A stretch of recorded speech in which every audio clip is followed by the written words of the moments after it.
Fallout 4 is a game that I find to be almost endlessly replayable. Not for the story, god no, I rank Fallout 3's story above that, and I don't even think Fallout 3's story is all that good. Bethesda. No, for me and many others, it seems the settlement building is what keeps us coming back. There is just something satisfying about putting together a little town that can support itself and serve as a nice HQ for the player, one that they have complete control over that allows them to build a proper home. As such, Fallout 4 finds its way back to my system at least once every few months, and I feel like it's time I showed off something I've been working on. If you're a Fallout player, maybe it'll inspire a new settlement in you, maybe you'll just enjoy this little tour, or maybe you want to tell me how much it sucks. I'm happy for any path you choose to take. Let's just make some stuff clear first. I currently have all the DLCs installed, and I use some Creation Club content here and there. Might as well get my feelings about the Creation Club out here. I am all for the modders getting paid. Some of them work ridiculously hard, and I am more than happy to throw some dosh their way because some of the stuff they make is bloody awesome. Some Creation Stuff Club is really good, and I'm happy to spend my money on it because I get some cool stuff and the modders get some recompense. I dislike how Bethesda went about it though. Fuck CC credits, just let me buy the things that I want, Bethesda. Todd. Anyhow, the current packs I have will be listed on screen right now, and you'll notice that some of them are weapon packs, and why they're relevant here will become apparent in a little while. Not every one of them is relevant, though, actually.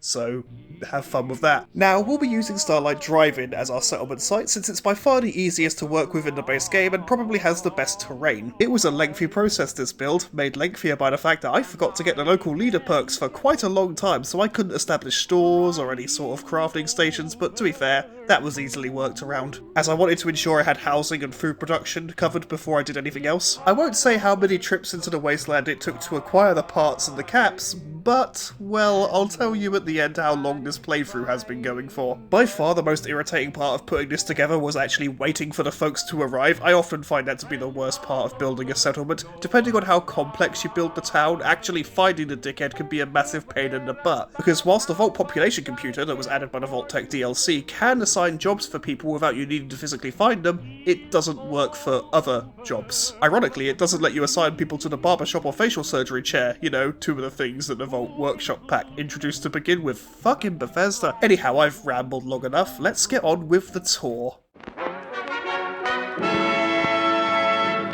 And so here we are at Starlight City. It's a nice little settlement built in Starlight Drive-In. I said that in the intro. Let's just get on with it, let's get into this. Before we go into the city itself, let's turn around and look at the little post we've got here. Carla, that's not how chairs work, love. Basically, it's just a rest spot for caravans, because I always like to have one, and I've just noticed those ingots there are not aligned with the ground properly, but I couldn't be bothered to work around that. I don't have any settlement space left to play with, so I kind of just had to, you know, do what I could.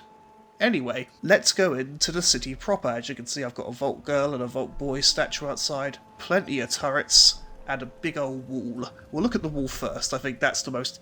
well, it's not the most interesting thing, but I want to talk about the wall first, so let's head up there. As you can see, I've got some guard posts there and there. Basically, this protects the settlement. It's a big old wall, and we've got one guard on this side and another guard on the other side.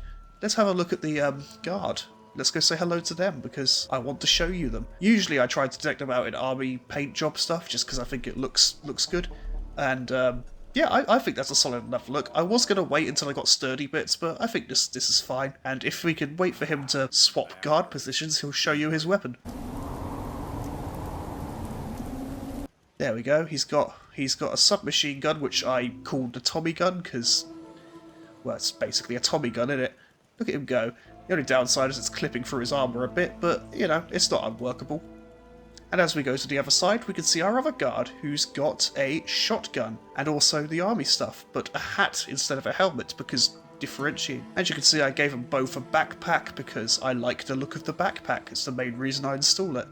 But that's the wall, basically. It runs the length of the settlement.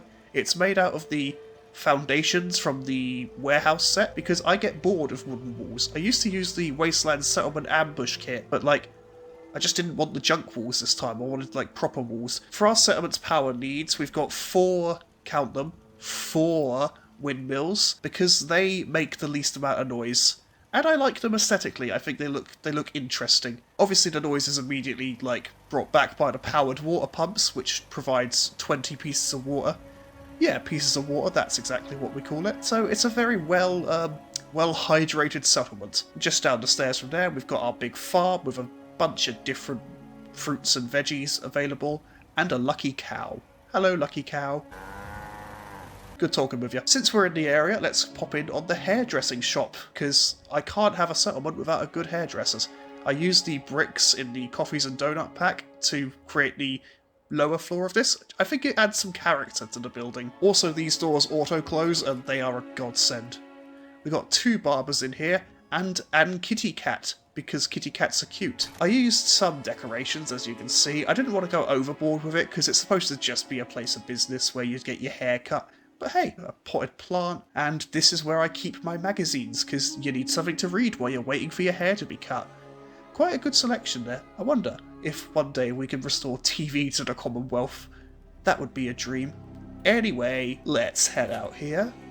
Shut that door, because it opens that way. I didn't think that one through very far, did I? I should have put the stairs, like, there. Live and learn. Before we go anywhere else, I'll show off the housing I've got above the hairdressers. There's plenty of housing in this place. It's a red door. Look, there's a bathroom. You have to have a bathroom. Let's close that door, though. Privacy. And we got a very simple living space. The barbers live up here, and I think one of the guards also has a bed here. But you never see the guard in bed, so it doesn't matter. And a fridge. I used the home decor pack for that, because I think the base game has a surprisingly lack of fridge. Sure, that's a sentence. So let's step out of here, close the door after us. We're not monsters. And I think we'll look at the donut shop next. It's, again, the coffee and donuts pack. But I wanted to try it out, and I'm quite happy with what you get out of that pack. You get Slocum's Joe stuff, and it adds some flavour to a settlement. Let's head inside. Again, the door's on the way, yeah, it's fine. As you can see, I made it pink inside, because I like pink. I put the Nuka-Cola the Nuka-Cola crafting station here. It just made sense to me. Got some booths. Got some posters. We got a guy in the uniform, because you got to have a guy in the uniform. Behind him we got a donut making machine, and we got a coffee making machine. As I say, I'm quite happy with what you get out of that pack, especially the roofs that have lights built into them. Very helpful. So yeah, if you are looking to add some flavour to your settlements, you could do worse than the coffee and donuts pack. You get a decent amount of stuff out of it, and well, again, I just think the stuff all looks nice. You do get floors out of it, but I didn't realise until I'd already built floors. So I'm still using the same basic foundation from the warehouse kit, but you know, it works. Right, let's take our leave from this place. I think since we'll just go down this line first, that makes the most sense to me. So, next up, we've got the general store. Here's hoping if, when we go inside, nothing's on the floor. It's the only downside of doing loose objects for decoration is sometimes they'll just end up on the floor. Close that door behind us, hold on. There we go. Everything seems basically alright. How you doing, buddy? It's nothing special, it is just a general store with a bit of decoration just to give it some character. It's constructed out of the warehouse stuff. I just think that's useful. It's higher, and it's less collision sensitive, so you can do more with it if you need to. That's the only downside to the wood basic stuff. It's too rigid. Let's exit the store now. I have to close this behind us because it's not an actual closey door.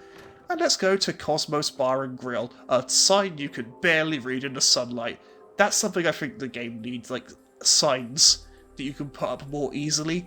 Like text that doesn't have to be lit up. That would be cool. Anyway, let's go to the liquor shop and buy liquor. In we go. Close the door behind us. So, as I say, just a basic bar and grill place. This is where I've got the craftable cooking station. That's not how I intended to say that, but that's how we said it. I just thought it made the most sense to have this in the restaurant. Again, got some decoration stuff going on behind the bartender, who's well dressed, by the way.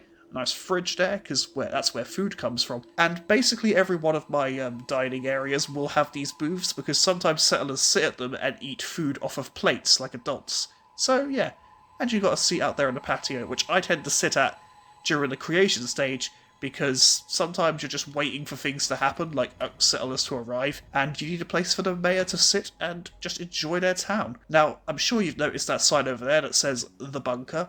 Don't worry, we'll go there in a minute. But I want to show off the housing first. We've got 2 blocks of flats, basically, or apartments if you're an American person. Oh, there's our scavenger dude wandering around with his piece out. It looks like he's going off to yell at the people out there for being out there. But you do you, buddy. Oh, there's a picnic table. I just wanted to put a picnic table there. As you can see, we have a doggo outside. Hello, doggo. I bought him off a stranger, and he hasn't killed me, so good purchase. Inside these buildings, we've got some good decoration going on here. I say good, it's fairly minimal, but it's only what it needs to be. Each room is 2 beds, so there's not a huge amount of privacy, but it is comfy. Some have a window, and some have a couple of little decorations, like a mounted ghoul head. That's where I put that. I built it earlier because I was worried I wouldn't have skull parts, and I forgot where I put it, but it's there. That's good to know. As you can see, it's got a little kitchenette sort of area with a fridge, a bin, and a radio, and a grill, because when I was building this, I didn't have local leader. I'd forgotten to get that perk, so I just put this grill thing here, because I thought, you know what, that works. Again, more place to live. You need that.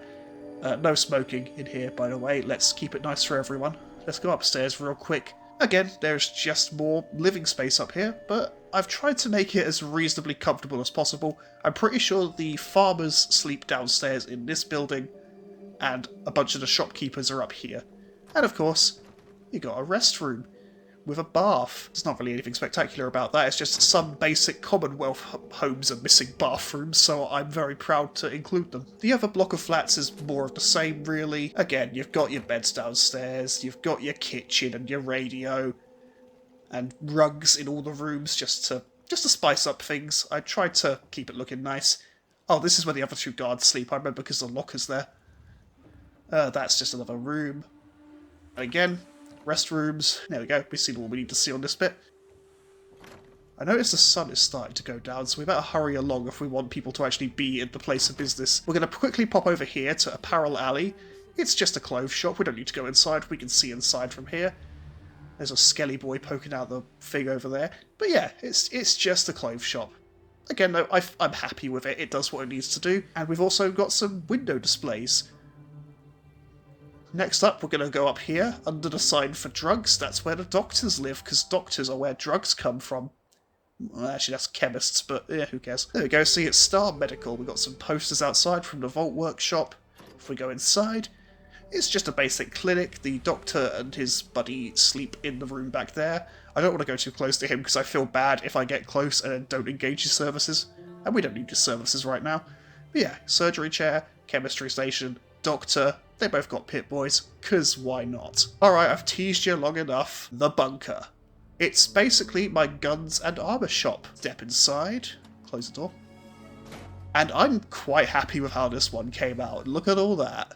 Got some posters and some armor setups back there, and as we roll over to the gun place, you can see mounted heads and weapons. Lots of weapons. Part of the reason I install certain packs is just to have some flavour in the armoury, because you don't have many pistols in the base game, and a lot of the rifles are just pipe guns that you find. But hey, this had some flavour. We got 3 different heavy weapons here for you to enjoy. And of course you have the gun workbench, weapons workbench, that's what it is. And a small display here. There should be some 50 caliber bullets in there as well, but they've obviously clipped out of existence. All in all, I'm very happy with how this settlement came together. It took a while. This playthrough is sitting at about 19 hours. A lot of that was spent just building the settlement. But hey, I think the results speak for themselves. We've got a really nice settlement that doesn't just look like more Fallout 4 settlements, which are mostly just shanty towns. This one looks like people actually came together and worked hard to make a home. And yeah, I'm pleased with it. So I hope you've enjoyed this tour of my settlement. Not gonna lie, it does look quite nice at night because all of the signs are neon. I did think about going to Nuka World just to get some street lamps, but that didn't end up happening because I couldn't be arsed. Everyone's crowding around a donut shop because of course that's where you want to go after work, go get a donut. I respect that. Thanks for being here for my settlement tour. I'm very happy with how this turned out and I hope you are too. I don't have any way to really cap this off naturally, so I'm just gonna blow you a raspberry. I need to take those rent signs down.